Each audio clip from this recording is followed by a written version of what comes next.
I'm going to talk about pickles and pickling today and ways we can both save our bounty from our garden or the bounty we buy from the grocery store, but also connect with our cultural past of preserving food and putting things up, which is what many of us remember our grandparents or great-grandparents doing. And there's a real reason to do that. And part of it is that it saves money. Part of it is that we control the quality of the thing. But part of it is maintaining that sense of community at the dinner table and in the pantry. The Culinary Libertarian Podcast, episode 54. Welcome to the Culinary Libertarian Podcast, where the philosophy is free, but the food is on you.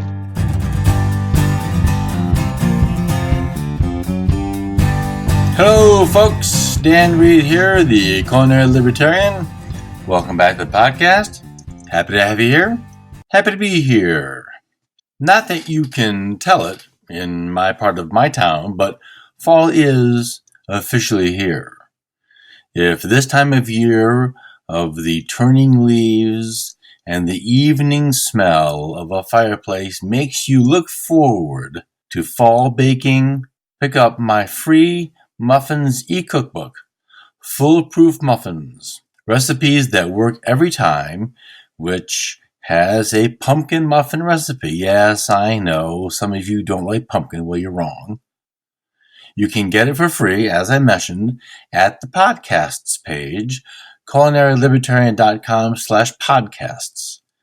Just click the link slightly below the social media buttons. Give me your email address, and then you'll get the link to download the book. You may have to look in your junk folder for the email link. When you do that, I'll send you a few emails a week. As the aforementioned holidays draw nearer, the time for holiday parties does too. Every party needs wine. Click over to California Wine Club, a premier wine subscription service. California Wine Club has been in business since 1999 and features both domestic and international wines. They have a variety of packages for you or your boss. They have recipes and tips, and subscribers get the Uncorked, the California Wine Club Guide to Wines, which includes tasting and pairing notes, stories from wineries, and access to a personal wine consultant, and more. California Wine Club has a variety of packages and mix and match options and delivery schedules to meet most budgets and preferences. Use my affiliate link, culinarylibertarian.com/CAWine, to learn more about their wine choices, and there are many, and subscription options, including gift packages for Christmas.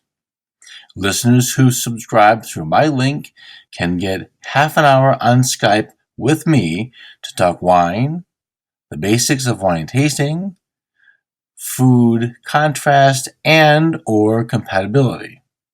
See the show notes for details and find the link, culinarylibertarian.com/CAWine. My guest today is not a guest, but the host. It's me. I'm doing a solo episode today to talk about pickles and canning. I know pickling season seems to be a spring or summer activity, but I've been wanting to do this for a while, and now I am. I do have something of an announcement, not a big something, which comes at the end of this episode. Pickles. Love them or hate them, they've been around for a long time.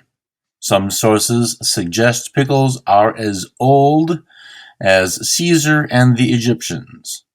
Certainly, the Greeks knew about vinegar and pickling, and I've read that athletes were fed pickles for power. Maybe the most famous, if not instantly recognized pickle is sauerkraut, and of course, the most famous pickle is the dill pickle. A pickle or a pickled food is maybe one of the first methods of food preservation.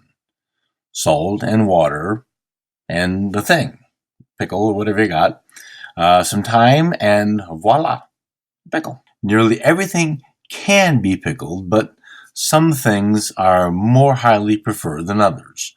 Cucumbers are maybe the most popular fruit. Yes, cucumbers are a fruit to make into a pickle. The various forms of pickles are vast, from sweet to very sour, or garlicky, or spicy hot. Green beans and onions might be the next things in popularity. Pickling is an ancient skill with modern additions. We know now that bacteria and other pathogens can make our pickled products unwanted or deadly. Canning, which isn't the same as pickling, might be a bit bigger of an issue for food safety because not always is the food salted or acidified, but in pickling, risks do exist. We have available today equipment and ingredients which make the pickling a bit easier and more reliable. A pickle seems a pretty simple thing to understand. Put something in flavored salted vinegar, wait a bit, and pickle. That's oversimplified, but it's mostly right. Relish, however, is another matter. What makes a relish a relish? What makes a relish and not a chutney, or a compote, or a salsa? Well, I've talked about how sometimes in food there is opinion and there is fact. Facts are hard to nail down in today's political climate, and in food, they are just as wiggly. Frankly, I'm little concerned with the fine lines between those things, and I'm much more interested in making food that tastes good regardless what it's called. However, my distinctions are chutney is a bit thicker and chunkier and spiced, but not necessarily spicy hot, but can have heat, whereas a compote is not. Chutney, as I make it, has a dried fruit component, usually a raisin, but it could also be a currant, it could be a dried cranberry, prunes would work. I'm struggling to think about what would make that a compatible with something else. So I didn't think about that. I mean, I don't use prunes. I mean, you can, but I don't. And chutneys could also have some kind of a nut, usually a walnut or a pecan, something that maintains its integrity through the cooking and canning process. Compote, to me, is a bit more free-flowing, but it still has a little bit of a gel-like viscosity, generally made from fresh fruit and generally not processed for canning. Relishes are not restricted to cucumbers. They can be highly seasoned and quite zippy, like a chow chow, which isn't always zippy.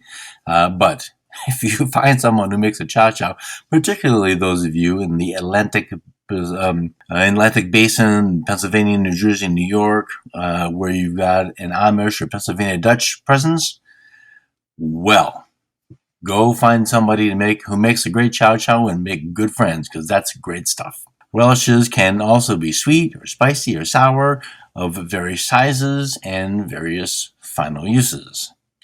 Since there is nearly no end to what is possible for a pickle or a chutney or a relish, I'm going to add a link to today's show notes page, culinarylibertarian.com/54, and that link will take you to an Amazon page for a variety of pickle and relish books. Now, let's get to the gear and what's really necessary. Salt. Salt is critical for pickles.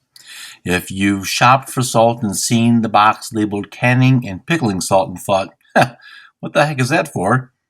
Well, it has a very specific purpose. Pickling salt is pure sodium chloride, like other commercial free-flowing salts, but it is not finished with the coating which makes, say, iodized salt free-flowing. That chemical coating that makes free-flowing salt can cloud up the pickling liquid, which is an aesthetic issue. Also, iodine can turn the pickles dark, which is another aesthetic issue. The primary reason to use pickling salt is the grains are small and they dissolve quickly.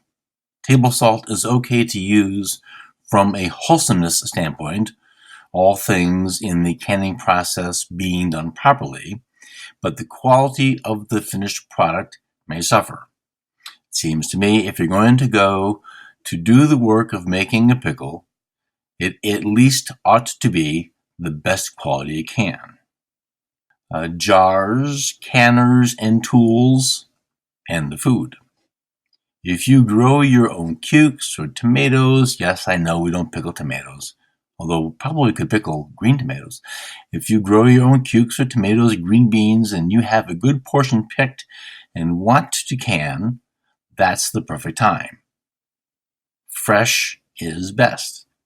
If you are buying pickling cucumbers, which are different from the salad cucumbers from the store, and they're wilted or soft or wrinkled or flaccid, that is not a product to buy. Quality food needs to be as fresh as possible, and even from the store it's okay, but it needs to be something that's appetizing, and that's, if you wouldn't eat it as it is in the store, you're not going to want to eat it as a pickle. For the canning, regardless if it is meat or chili or cherries or cukes, the food must be fresh and free of blemishes, not beef, we hope, and washed, again, not the beef. There are products available to wash fruit which removes that which needs removing, and then the product rinses away. Prevention of contamination into the relish or chutney or pickle starts with making sure as much is removed as is possible in the very beginning. And that's the segue into sanitation. Make sure all the utensils are washed and allowed to air dry. Make sure your hands are washed, those you can dry with a towel. Sterilize the jars and the rings, but don't boil the lids. The box of lids and rings should have some directions on how to manage that and what exactly that means. The principal reason is if you boil the rings before you put them on the jar to then process them, there is a risk that the rubber which makes the seal will be compromised and you won't make a seal, and well, you've wasted a day. So make sure you attend to the directions on the box of the lids and rings as you're getting ready to do all of your jarring and canning. Clean the pots and tongs and your counter where the jars will rest. It might seem obsessive, but think of a hospital operating room. Everything is cleaned. The time spent to ensure food safety and wholesomeness is not misspent time. Throwing away an entire batch of food because something went wonky is far more frustrating than a few minutes of cleaning. A canning pot. This is a necessity and not something you can skimp on. It is usually going to be a black enameled with little spots on it, quite deep and pretty wide. You've probably seen one before and didn't know that's what it was. Sometimes they're called graniteware, and they are designed to hold tall jars in enough boiling water for the time necessary to process the food inside the jars. That means they are deep and the jars remain submerged even after prolonged boiling. This is an important point. If the water level boils away to below the surface of your jars, well, now they are compromised because they're no longer in an airtight environment. Water is airtight underneath the water. inside the water, and you've also lowered the temperature at the most vulnerable point, the seal. So this is something we want to avoid, and a graniteware canning vessel is exactly designed for that thing. Mason brand or Ball brand jars are made for the processing of foods in a water bath. The process of canning or preserving food in jars in boiling water is canning. Boiling the jarred thing. Pickle, chutney, stewed tomatoes, email me, I have a great recipe, kills pathogenic organisms which might make the people who eat that food sick. That's clearly not a good idea, so we process the food in a pot with a specially designed rack and tongs for easy lifting in and out of the pot. The first obvious note is be very careful with lots of boiling water in hot glass. The danger from the glass is not that it will explode, but that you might drop it. And now the danger is hot shattered glass and hot stuff all over the floor and maybe all over you. In all the canning I've done, and all the canning my grandmother has done, I've never seen a jar explode. Dropping the jar is a much more likely problem. Just as in baking bread or baking cookies, the last part of the job is placing the hot thing somewhere where it can cool. Canning is no exception to good mise en place. Plan your counter, visualize the workflow. Where is the best place to move the pot? And from that spot, remove the jars to the place they're going to rest on a towel on a counter. Remember back to episode 44 when I talked about getting organized for mixing and baking and cooling cake. The same level of anticipation applies here when it comes to canning, thinking through every step so that you know where you're going to be before you get there.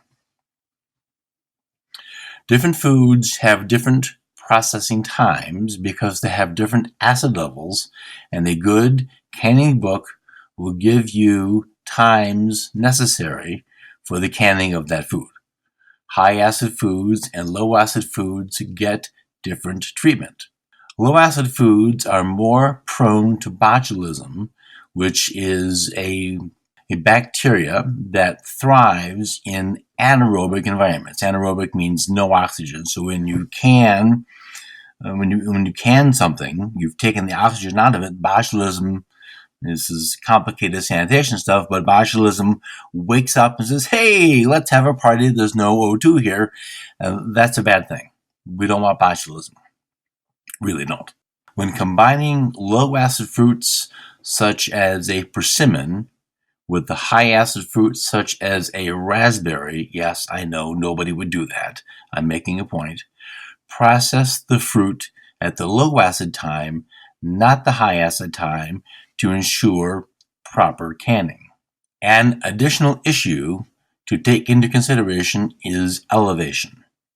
At sea level and in the mountains where I live, water boils at different temperatures. So the processing time at higher elevations is going to be longer. The two main kinds of canning are water bath canning, which I described, and pressure canning. I've never done pressure canning, so I can't speak about it, but I'll put a link on today's show notes page, culinarylibertarian.com/54, with a link from the Ball Canning Jar Company with some really good information about both kinds of canning. There is another kind of pickling, which is quite quick, a day or so, and is pretty tasty. At the Governor's Club in Tallahassee, we use this style of pickling to make components for our house salad, and it's simply this. Make a strongly flavored vinegar, add some freshly blanched, still hot vegetables, cauliflower or pearl onions, or whatever you want, to that hot vinegar and allow the whole thing to cool. As the jar cools, the flavor penetrates the small veggies and you get a pickle the next day. Now, Since these pickles haven't been processed in a canning method, they will eventually go bad, so don't make a whole ton of it. But if you wanted to have a saffron-colored, spiced, flavored cauliflower pickle on your next olive tray for the euchre game this weekend, this is a great way to get custom pickles quickly and really pretty stuff. I'll add a recipe to the show notes page for pickled mushrooms in that style. The recipe calls for beer, and at the Governor's Club, we used Budweiser because it was cheap and how. And since it was boiled and had aromatics in it, a better beer wouldn't have made better pickled mushrooms.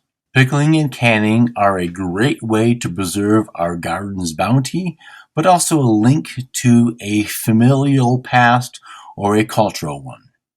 Now, don't tell the kids, but getting them involved can teach them math skills and order of operations and patience and procedure skills, and there's the tasty payoff. All right, those of you who followed the thread in the Eating Liberty Facebook group might be wondering what happened with the cottage food episode. The guests I lined up ended up declining on afterthought, but not all is lost. I've started a page with some cottage food resources. It is by no means exhaustive or complete. The laws, state to state, sometimes change on a whim, and even in those 50 states, the many counties may have unique regulations themselves. So, check with your location about the rules. But the cottage food page I have is a good place to start to get at least some links for resources about who to see, what to do, and and who to ask about how to start. There are a few links to books about starting a cottage business, as well as a link to Joel Salatin's books, which cover farming and the foolishness of food laws as they stand now. Now, the foolishness of food laws, don't misunderstand me. I'm not saying that food sanitation and food safety isn't an important issue. What I am saying is that having the thug FDA throw away gallons and gallons and gallons of raw milk is about as idiotic as it gets. If somebody wants to consume something, it's really not the government's business to tell them that they can't. The link for the cottage food page is culinary.libertarian.com/cottagefood and will be also linked on the show notes page.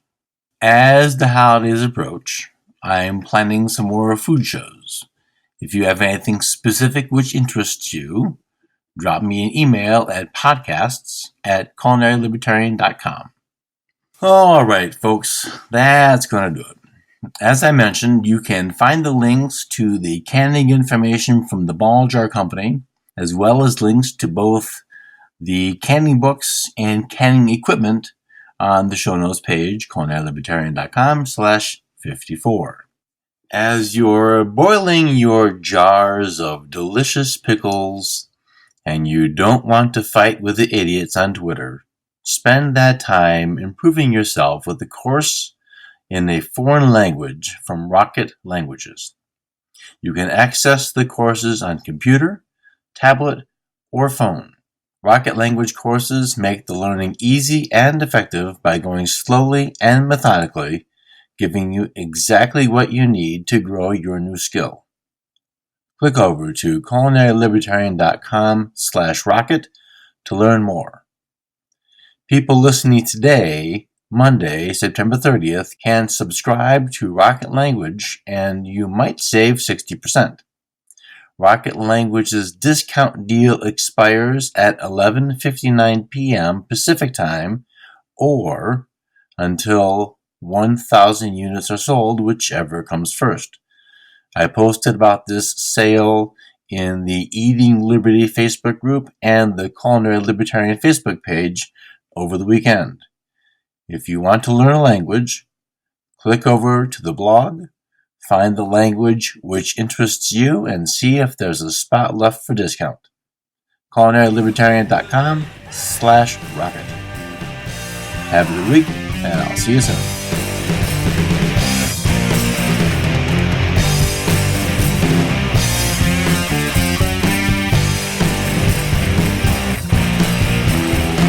Music for the Culinary Libertarian podcast is provided by Matthew Bankert at mattbankert.com.